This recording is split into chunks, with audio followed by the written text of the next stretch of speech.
Welcome back mga ka-TV. Ang video na tatalakayin natin ngayon ay ang chapter 35 ng The Most Notorious Talker Runs the World's Greatest Clan, at kung bago ka lang sa channel ko ay huwag mahiyang mag-like, subscribe o follow at i-click ang notification bell para ma-notify ka sa susunod na video. Paalala, ang video na tatalakayin natin ngayon ay maaaring mag-iba mula sa ilalabas na anime.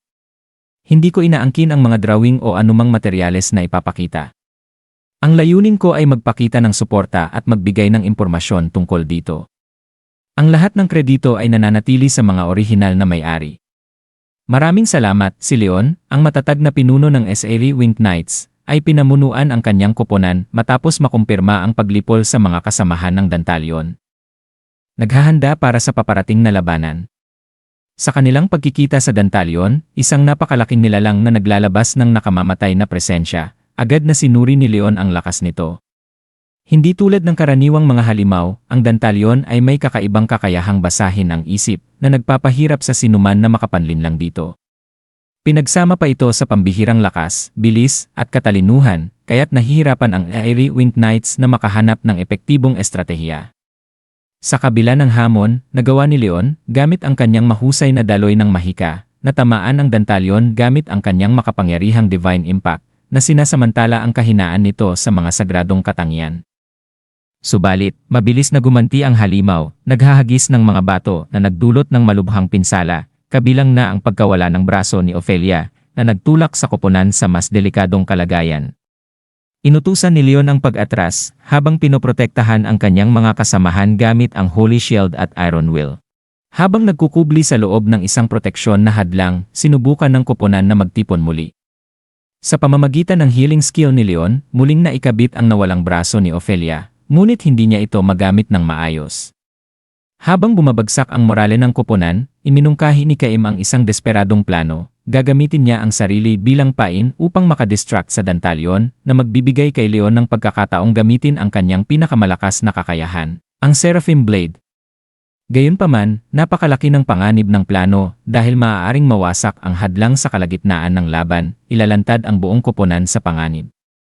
Mariing tinanggihan ni Leon ang plano, tumatangging magsakripisyo ng kahit sino sa kanyang mga kasamahan. Sa halip, nagmungkahi siya ng alternatibo, isuko ang kanilang kasalukuyang misyon at makipag-alyansa sa kanilang mga karibal, ang koponan ni Noel, upang talunin ang Dantalion ng walang buhay na masasayang. Ang mungkahi ni Leon ay lubos na ikinagulat ng SAV Winged Knights. Si Caim, partikular na, ay nagpakita ng matinding pagtutol. Inaakusahan si Leon ng pagtataksil sa mga prinsipyo ng kanilang koponan at mas pinagkakatiwalaan ang isang kalaban kaysa sa sariling kasamahan. Pinanatili ni Leon ang kanyang kalmado at ipinaliwanag na ang sitwasyon nila ngayon ay hindi na kayang tiisin ang anumang alitan sa loob ng koponan.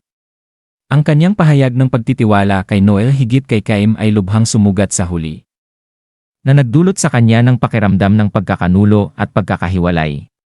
Sa sobrang bigat ng emosyon, tuluyang bumigay ang kontrol ni Caim.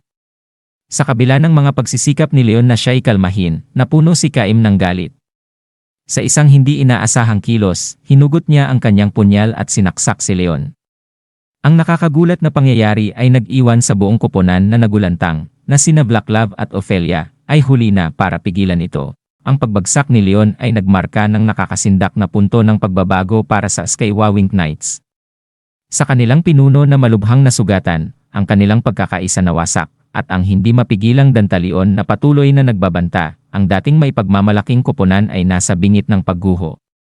Ang laban sa Dantalion ay hindi na lamang isang pisikal na hamon, kundi isang nakapanghihinang pagsubok ng kanilang determinasyon, tiwala, at kakayahang malampasan ang pagtataksil sa gitna ng halos imposibleng mga hamon.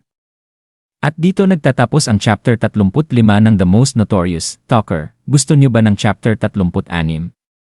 Comment down below. Nga pala, ang video na ito ay requested ni Francisco Darilo King. Maraming salamat sa suporta.